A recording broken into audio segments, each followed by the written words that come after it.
মৰমৰ ভাইটি ভণ্টিসকল, আজি আমি শিকিম সদায় বাথৰুমত ব্যৱহাৰ হোৱা কেইটামান বস্তু বাহিনীৰ নাম অসমীয়াৰ পৰা ইংৰাজীত।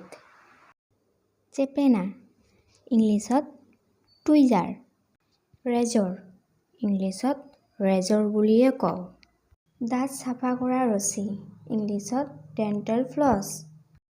কোপাহী শলা, ইংলিছত কটন বাড।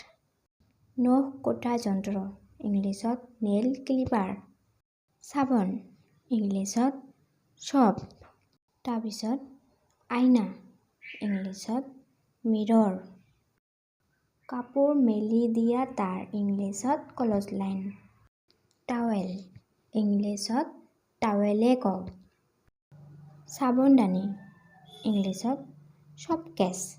কাপোৰ ধোৱা ব্ৰাছ, ইংলিছত ৱাশ্বিং ব্ৰাছ। আৰু গা ধোৱা টাব, ইংলিছত বাথটাব।